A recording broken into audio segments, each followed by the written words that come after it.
नमस्कार, मैं हूं पवन और आप देख रहे हैं द ब्लैक बोर्ड। आज हम आपको एक ऐसी शख्सियत से मिलाएंगे और उनके बारे में जानेंगे कि उनका संघर्ष कैसा रहा। हमारे साथ सोनम किन्नर जी हैं और क्योंकि जो किन्नर समाज है बहुत संघर्ष करता है तब जाके आगे बढ़ता है। उनके जीवन में कितना संघर्ष रहता है, कितनी कठिनाइयाँ रहती हैं, आप सब लोग जानते हैं कि किस प्रकार से उनका जीवन रहता है। लेकिन सोनम किन्नर जी हैं, ये कहीं ना कहीं राजनीति से लेके और अपने किन्नर समाज बोर्ड की उपाध्यक्ष भी हैं। इन्होंने काफ़ी अपने समाज के लिए काम भी किया है और राजनीति में भी काफ़ी सक्रिय रही। भारतीय जनता पार्टी में भी दर्जा प्राप्त राज्य मंत्री रही, समाजवादी पार्टी में भी रही। ऐसे तमाम इनके जो जीवन का चक्र रहा वो कहीं ना कहीं बहुत लंबा रहा और इनका जो अनुभव है राजनीति से लेके अपने समाज तक वो कहीं ना कहीं बहुत अनुभवी रहा।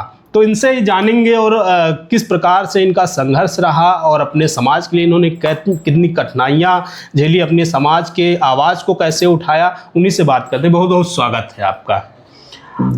सोनम जी, जिस प्रकार से आपने अपने समाज के लिए और आपने अपने जीवन, आप थोड़ा विस्तृत बताइए कि आपका जीवन कैसे रहा, क्या संघर्ष रहा आपके जीवन में और किस प्रकार से इन ऊंचाइयों तक पहुंची।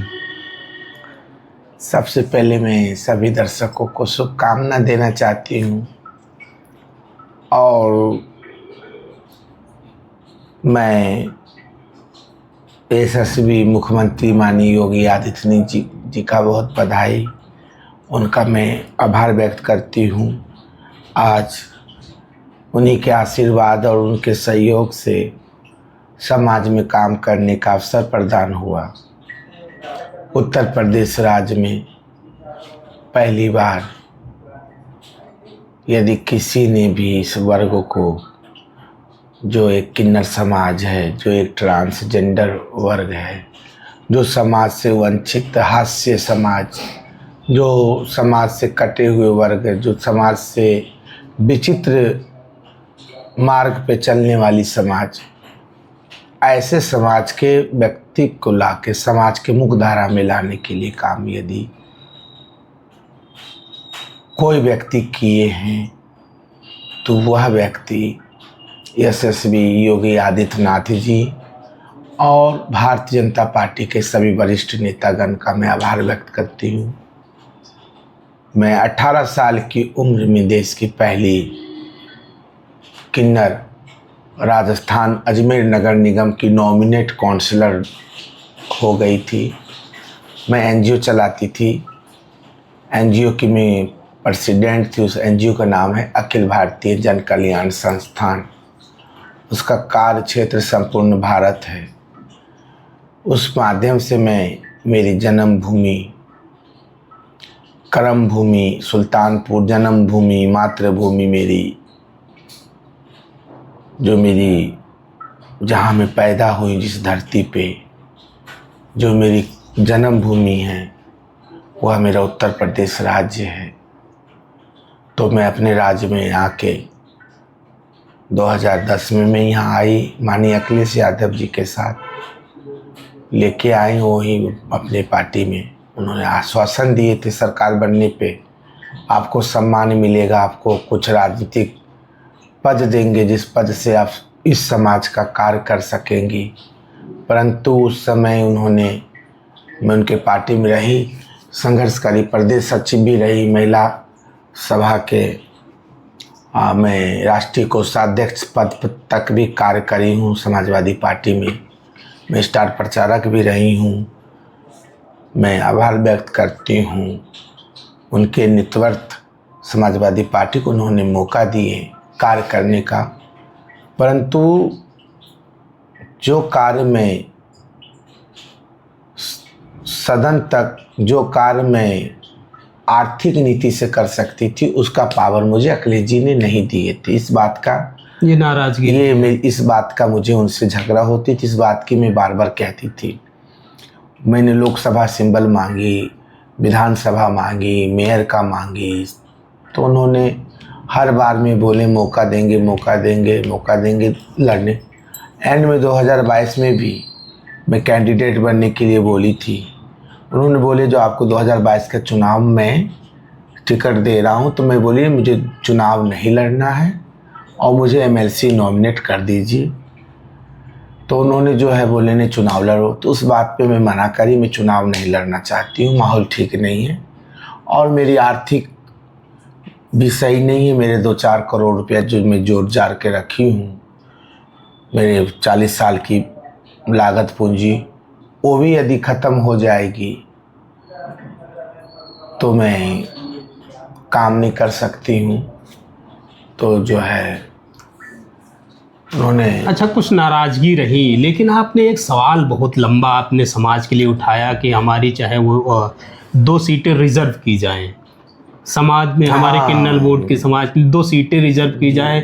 आपने समाजवादी पार्टी में रह के भी ये तमाम सवाल उठाए, लेकिन भारतीय जनता पार्टी में भी आप रहीं, दर्जा प्राप्त राज्य मंत्री रही, हालांकि अभी भी उसका सवाल आप लगातार हर जगह उठा रही हैं अपनी आवाज़ को, अब इसको लागू करने के लिए भी आवाज़ उठा रही हैं, लेकिन ऐसी भी कुछ नाराज़गियाँ रहीं क्या भारतीय जनता पार्टी के साथ जो आपको दर्जा प्राप्त राज्य मंत्री से इस्तीफा भी देना पड़ा?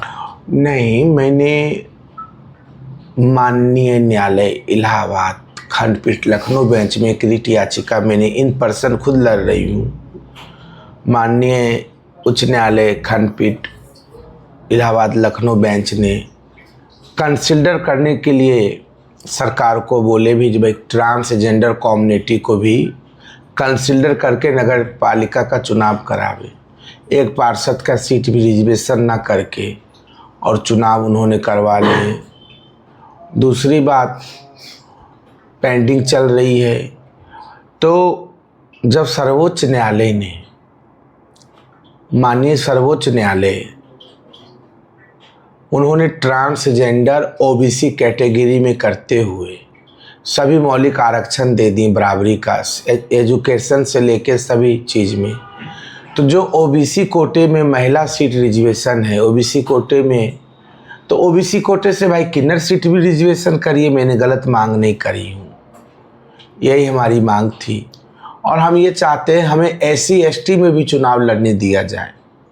मैं इसका भी याचिका सुप्रीम कोर्ट में लगाऊंगी, जो हमें किन्नर समाज को जातवाद में, जनरल कैटेगरी में, ओबीसी कैटेगरी में, इन सब से मुक्त करके अनुसूचित जनजाति और जनजाति में भी हमें निर्वाचन करने का अधिकार दें, क्योंकि हम पैदा होने के बाद अपने जो हमारा जो माता पिता है, जो हमारे सामाजिक सरोकारता, उससे हम दूर हो जाते हैं और हमारा जो समाज, जो हमारा परिवार होता है वो आम जनता होती है।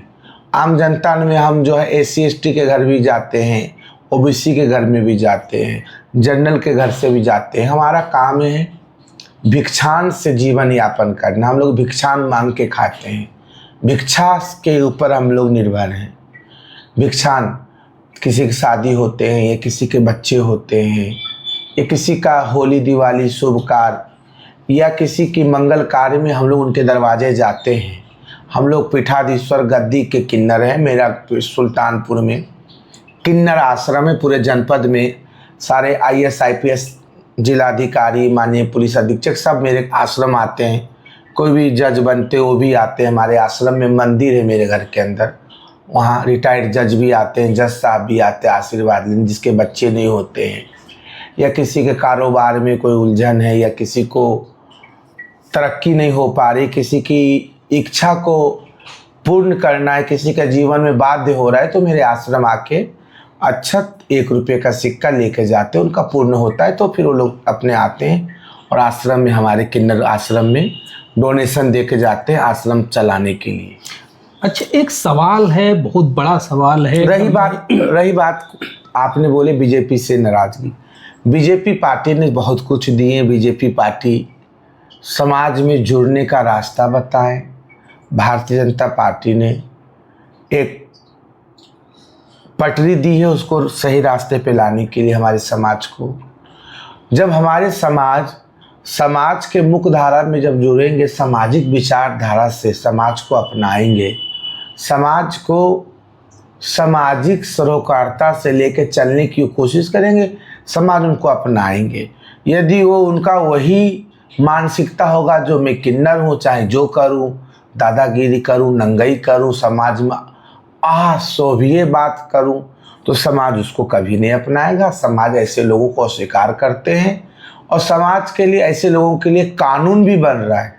मैं योगी जी का धन्यवाद देती हूँ। कानून बहुत सख्त बने हो, कोई किन्नर ज़बरदस्ती करता हो या कोई किन्नर बदतमीजी करता हो, किसी के घर में आके जोर ज़बरदस्ती गाली गलौज करता है, ऐसे किन्नर के लिए 8 साल का जेल है प्रावधान में। पर यूपी पुलिस कोई कार्रवाई नहीं कर रही। किन्नरों की, जो किन्नर बदतमीजी कर रहे हैं, समाज में गतिविधि फैला रहे, वो पुलिस को धन्यवाद दे जो उन पर कार्रवाई नहीं हो रही, उससे बचे हुए हैं।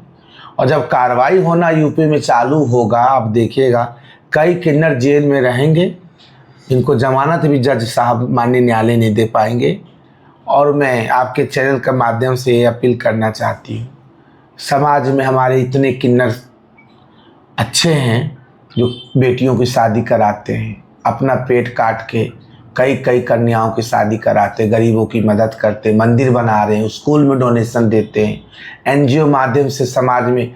अभी देखिए पंजाब में जो बाढ़ आई है, हमारे किन्नरों ने करोड़ों रुपया अपना पेट काट के, अपना जमा पूंजी से, बचत खाता से उन्होंने बाहर जो राहत कोर्स इकट्ठा करके सम्मेलन में दिए हैं। हमारे पूरे अखिल किन्नर समाज के उपाध्यक्ष, हमारे सभी महामंत्री जी ने, हमारे कई कार्यकारिणी के लोगों ने इकट्ठा किए। मैं सभी का आभार व्यक्त करती हूँ। और हमारे और भी कई राज्य के किन्नर अपने अपने संस्था के माध्यम से किए करते रहते हैं। वही एक सवाल है, क्योंकि देखिए जब बच्चा पैदा होता है उसको नहीं पता है, माता पिता बाद में पता चलता है कि वो किन्नर है क्या है, ऐसे कहीं ना कहीं वो जुड़ता है। आप सरकार में रहें, राजनीतिक तौर पे मजबूत हैं, ऐसे आपके संगठन के तमाम ऐसे किन्नर हैं जो अपना फाउंडेशन चला के, चाहे चिकित्सा के क्षेत्र में हो, लोगों का इलाज करते हैं अपने समाज के लिए, चाहे उस ऐसे तमाम स्कूल हैं, स्कूलों में जाके अब शिक्षा भी ग्रहण करने लगे हैं किन्नर, ऐसे वरीयता मिल रही है। लेकिन अपनी तरफ से ऐसी क्या सरकार से कुछ उनके लिए राहत पहुंचाने की आवाज़ उठाएंगे कि इनको स्पेशल कुछ इलाज के लिए, पढ़ाई के लिए कुछ दिया जाए? देखिए, मैं उत्तर प्रदेश राज्य सरकार और हमारा विभाग, समाज कल्याण विभाग, बहुत कार्य कर रहे हैं हमारे किन्नर समाज के लिए। ट्रांसजेंडर कार्ड बनवाए, ट्रांसजेंडर आयुष्मान कार्ड, स्वयं माननीय देश के यशस्वी प्रधानमंत्री जी ने ट्रांसजेंडर किन्नर समाज को आयुष्मान कार्ड से जोड़ दिए। जब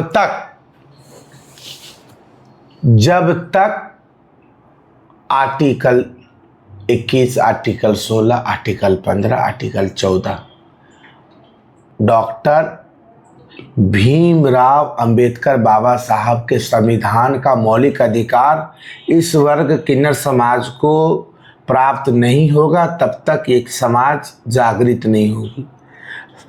हर जात, हर वर्ग को राजनीतिक आरक्षण है, राजनीतिक सीट है। यदि नहीं है तो किन्नर समाज है जिसको कोई भी राजनीतिक आरक्षित नहीं है। एक भी सीट बताइए जहाँ किन्नर चुनाव लड़ सकते हैं, उसके लिए आरक्षित है? नहीं, बिल्कुल नहीं है। जब तक राजनीतिक में मुख्य धारा में किन्नर समाज को सीट नहीं मिलेगी, उनको रिजर्व नहीं होंगे, जब तक राजनीतिक में सशक्त नहीं किन्नर बनेंगे, जब तक किन्नर विधायक नहीं बनेंगे, जब तक किन्नर पार्लियामेंट मेंबर नहीं बनेंगे, जब तक किन्नर राज्यसभा नहीं जाएंगे, जब तक किन्नर पार्षद नहीं, जिला पंचायत नहीं, जब तक किन्नर जो भी निर्वाचन क्षेत्र से आके किन्नर जब चयन होके नहीं आके समाज में, तब तक ये समाज में स्थिति नहीं सुधरेगी। हम किसी पे डिपेंड हैं अभी, और हम स्वयं में आके, जैसे अब हमें कोई विभाग मिल जाए, अच्छा विभाग, हम तो विभाग के पार्ट, एक अंग थी, बोर्ड एक अंग था मंत्रालय का, बिल्कुल, बोर्ड स्वयं का कोई नहीं, मैं एक अंग थी शासन की। जब तक मुझे स्वयं निर्णय लेने का पूरा पावर नहीं हो जाए, तो मैं देखिए मुझे किसी भी किन्नर को स्वयं उनका पावर दे दीजिए तो किन्नर समाज सशक्त होंगे, किन्नर समाज शिक्षित होंगे, किन्नर समाज जागृत होंगे। और किन्नर समाज के साथ साथ हम लोग दलित, शोषित समाज से वंचित लोग, जो समाज से कटे हुए वर्ग हैं, जिसको सिर्फ खाना पेट भरना और उनको अन्न ही जीवन समझते हैं, ऐसे लोगों को हम ला के समाज में उनका राइट, उनका मौलिक अधिकार भी दिलाने का कार्य करती हूँ। समाज से जो वंचित लोग हैं, जो कटे हुए वर्ग हैं, उनको भी समाज में कनेक्ट करके जो मानव राइट है हमारा, जो मौलिक अधिकार है, उनको हम दर्शाते हैं, जो ये हमारा राइट है, ये इससे हम समाज में हमारा जीने का अधिकार है, उनको भी हम आगे लाने का कार्य करते हैं। समाज से कटे हुए वर्गों को, SC ST वर्ग से हो, अनुसूचित जनजाति से हो, जनजाति से हो, किन्नर समाज से हो, हाँ, ये सब लोगों को ला रहे हैं। और मेरी एक NGO भी मैंने गठन की हूँ अभी नया उत्तर प्रदेश में, ट्रांसजेंडर वेलफेयर फाउंडेशन, उसकी मैं अध्यक्ष हूँ। इस NGO के माध्यम से भी, फाउंडेशन के माध्यम से भी मैं समाज में पूरे प्रदेश में एक टीम गठित करूँगी। हर जिले वाई में अध्यक्ष से लेके पूरे प्रदेश में मैं कार्यकारिणी बना के और मैं जो है अपना कार्य करूँगी। और मुझे विश्वास है हमारे उत्तर प्रदेश के संगठन, जो BJP भारतीय जनता पार्टी संगठन महामंत्री धर्मपाल सिंह जी, वो मुझे आगे लेके जाएंगे। उनके आशीर्वाद से मैं पार्टी में काम कर रही हूँ। मैं भारतीय जनता पार्टी के प्रदेश अध्यक्ष जी पे आस्था कर रखती हूँ। BJP मेरी माँ है और माँ समय आने पे अपने पुत्र का पूरा अधिकार देती है, तो मुझे पूर्ण अधिकार है।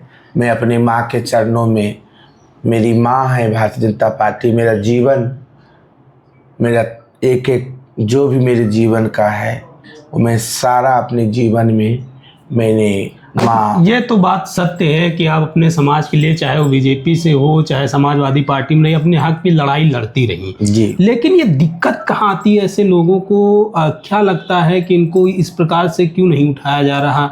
लोगों को ऐसी क्या दिक्कत होती है? कैसा, क्या राय है?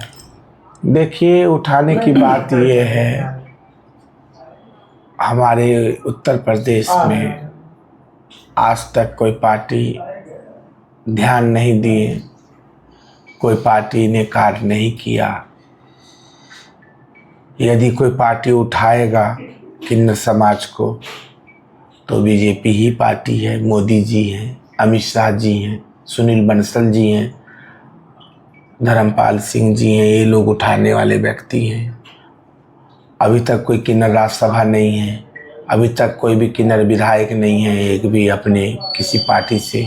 जो भी जीते हो निर्दलीय जीते हैं, चाहे हमारी शबनम मूर्ति विधायक बनी हो, चाहे गोरखपुर से आशा उर्फ अमरनाथ यादव जी हों, चाहे अभी 2000 इसी सन में 22 में दीनदयाल उपाध्याय से किन्नर नगर पालिका परिषद निर्दलीय चुनाव जीती है। आप पता कर लीजिए, अपनी यूपी से 2 किन्नर नगर पालिका निर्दलीय जीती हैं, कई किन्नर चुनाव भी लड़े हैं। तो मेरा लक्ष्य है हमारे किन्नर समाज जो सामाजिक है, जो हमारे विचारधारा से BJP से प्रभावित है, उनका मैं स्वागत करती है। आइए BJP पार्टी में काम करिए, BJP पार्टी के साथ रहिए और हमारे फाउंडेशन अखिल जो है ट्रांसजेंडर वेलफेयर फाउंडेशन, इससे जुड़ के भी काम करिए।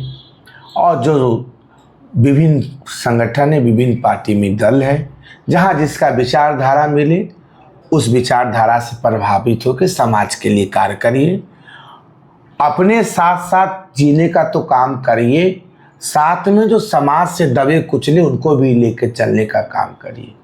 नेता लोग तो बड़ी बड़ी घोषणा कर देते हैं, हम गरीब के लिए लड़ते हैं, हम अमीर उसके लिए लड़ते हैं, उसके लिए लड़ते हैं, पर वो सबसे ज़्यादा अपने परिवार के लिए लड़ने लगते हैं, अपने बेटा बेटी नात बात उनको बनाने के लिए। हम यूपी की राजनीतिक देखती तो मुझे चक्कर आने लग जाती। आधे क्षेत्रीय पार्टी हो, आधे जो भी हो, वो सब अपने बेटा बेटी को बनाने में लगे हुए हैं, बेटी से लेके पोते तक के बनाने में लगे। कोई एक ऐसा पार्टी बताइए जो पुत्र पुत्री परिवार मुक्त पार्टी हो, बताइए।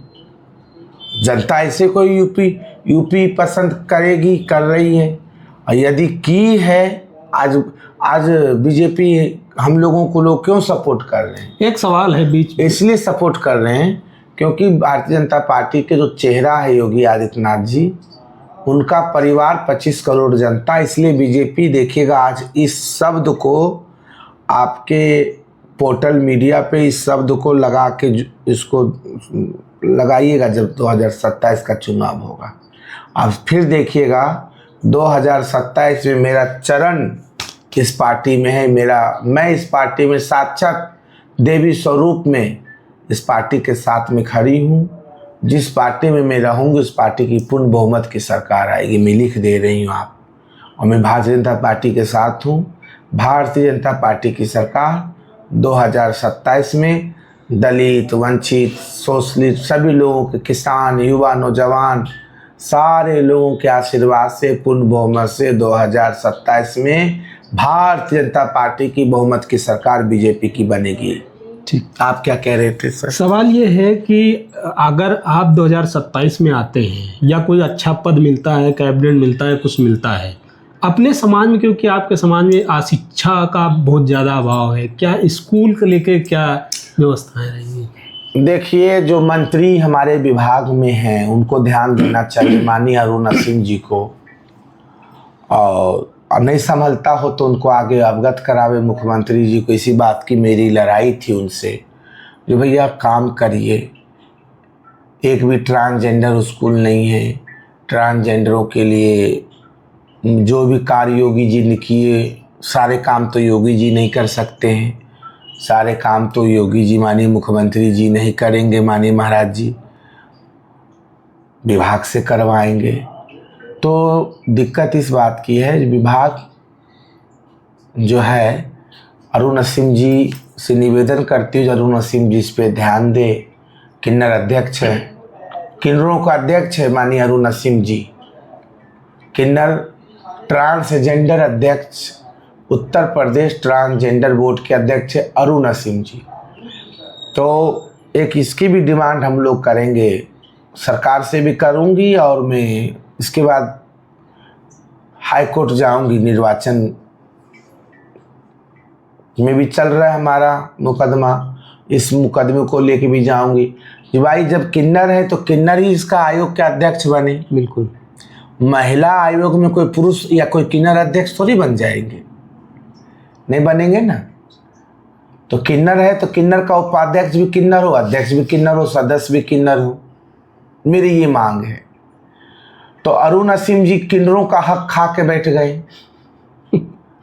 अरुण सिंह जी को खुद इस्तीफा दे देना चाहिए। माननीय अरुण सिंह जी जो कैबिनेट मंत्री हैं हमारे विभाग के, उनसे मैंने कई बार रिक्वेस्ट भी की, भाई आप ट्रांसजेंडरों के अध्यक्ष कैसे बनेंगे, आप पुरुष हैं, आपको आप इस चीज़ का प्रस्ताव बना के मुख्यमंत्री जी को दीजिए। मैं भी दे चुकी हूँ, हमको उपाध्यक्ष बना दिए, खुद पुरुषों के हमारे विभाग के अध्यक्ष बने बैठे। आपको भी नहीं छोड़ा? नहीं, हमें नहीं छोड़ा। मतलब सोचिए, देश का संविधान आर्टिकल, जब आपने पूछ रहे हैं तो हम बता रहे सच्चाई। बिल्कुल बिल्कुल भाई, आर्टिकल संविधान के साथ मजाक हो रहा है देश में जी। एक कानून बन चुका है, एक नहीं बनती कोई बात ना, कानून बन गया है, कानून के दायरे में समस्त उत्तर प्रदेश के किन्नर आ चुके हैं संविधान के दायरे में। अब कोई भी किन्नर कानून के दायरे से बाहर नहीं है।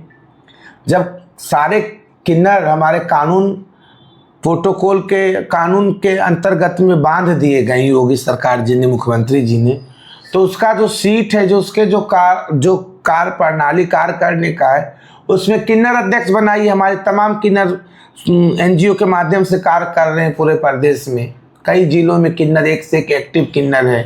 बनारस में है, हमारे प्रयागराज में है, हमारे कानपुर में है, हमारे लखनऊ में है किन्नर कई हमारे, और भी हमारे कई किन्नर हैं गाजियाबाद में, नोएडा में, हमारे कई किन्नर इधर है गोरखपुर में। एक से किन्नर है, समाज कार्य से जुड़ के कई समाज में योगदान दे रहे हैं, तो उनको किसी को एक को किन्नर अध्यक्ष नियुक्त कर दीजिए। अब मंत्रालय अब कोई किन्नर अध्यक्ष बन जाएंगे तो उनको गाड़ी मिलेगी, गनर मिलेगी, एस्कॉर्ट मिलेगी, अच्छे काम करेंगे, समाज के बीच में जाएंगे, समाज की किन्नर समाज की दाई एक एक नस समझती, कहाँ पे सड़क बनना चाहिए, कहाँ नाली होना चाहिए, कहाँ कोई किसका कार्ड बनना चाहिए, कौन किन्नर बिल्कुल दैन्य स्थिति में है तो काम करेंगी। अब अरुण नसीम जी किन्नर अध्यक्ष बन के बैठे हैं, अब क्या किया जाए बताइए। सर्वोच्च न्यायालय का ही दरवाज़ा खटखटा सकती हूँ। बिल्कुल। हाँ, ऐसे अरुण नसीम जी अच्छे हैं, काम कर रहे हैं किन्नर समाज का, और अरुण नसीम जी को सोचना चाहिए इस तरह से लोकतंत्र की हत्या ना करें और लोकतंत्र का बचाव करते हुए इस पे ध्यान दें, यही मैं मांग कर रही हूँ। और अपनी मर्जी ना चलावें, संवैधानिक जो रूल नियम है उसको फॉलो करें, और मैं इससे ज़्यादा कुछ कह नहीं सकती हूँ। मैं यही कहूँगी उत्तर प्रदेश 2027 में बीजेपी की सरकार बने, मैं कामना करती हूँ। करोड़ों बीजेपी के कार्यकर्ताओं को आशीर्वाद देती हूँ, और माननीय मुख्यमंत्री जी से भी मांग कर रही हूँ मैं, जितने आयोग, बोर्ड, निगम, इन सब पे अपने बीजेपी के एक नेता, एक कार्यकर्ताओं को नामित करें, उस सारे सीट पे बैठावें, कार्यकर्ताओं को भी कार्य करने का मौका दें, उनको भी जो है समाज में जो बोर्ड निगम सब बैठे हैं, जिसको सब IAS IPS देख रहे हैं, अब IAS IPS को उनके विभाग को चलाने दें, और बाकी अपने जो बुद्धिजीवी जो बीजेपी के पुराने कार्यकर्ता नेता, उनको सभी आयोग निगमों में उनको नामित करें, यही मैं आपके चैनल के माध्यम से कहूँगी। और ये तय है 2027 में पूर्ण बहुमत की सरकार बनेगी, मेरा आशीर्वाद है। और बीजेपी मेरी माँ है, बीजेपी जो मुझे जिम्मेदारी देगी उस पर मैं कार्य करूँगी। और मेरा फाउंडेशन है ट्रांसजेंडर वेलफेयर फाउंडेशन, जो भी जुड़ना चाहे वो जुड़ सकते हैं इस चैनल के माध्यम से। जिसको डोनेशन देना हो उनको मैं अपना बारकोड भेज दूंगी, वो हमारे किन्नर आश्रम सुल्तानपुर के लिए डोनेशन दे सकते हैं। इन्हीं शब्दों के साथ आप आए हैं, आपसे मेरी इंटरव्यू हुई है, बहुत बहुत शुभकामनाएं, धन्यवाद। बहुत बहुत धन्यवाद। तो ये थे हमारे साथ किन्नर समाज के उपाध्यक्ष, जिस पे विस्तार पूर्वक चर्चा हुई और तमाम जो मुद्दे रहे समाज को लेके, शिक्षा को लेके, चिकित्सा को लेके, अपनी मांगों को लेके, तमाम इस पे बातें हुई। और भी आगे आने वाले समय में 2027 का अगर इलेक्शन होता है, इनको कहीं ना कहीं अगर ऊंचे ओहदे पे पहुंचाते तो ये अपने समाज के लिए बहुत भारी भरकम काम करने वाली है, इनका ऐसा दावा है। आने वाले समय में क्या होता है वो तो समय ही बताएगा, और जिस प्रकार से पूर्ण विश्वास है तो हालांकि ये होना तय है। और इससे 2027 का जो इलेक्शन है वो भी कयास लगाए जा रहे हैं कि किसको कितना सम्मान मिलेगा, वो आने वाले समय में आप सभी को देखने को मिलेगा। तो आगे के लिए हमारे चैनल को सब्सक्राइब करें, कमेंट करें, और हम आपकी क्या राय है इस पे वो ज़रूर बताएं। नमस्कार, फिर मिलते हैं अगले वीडियो में।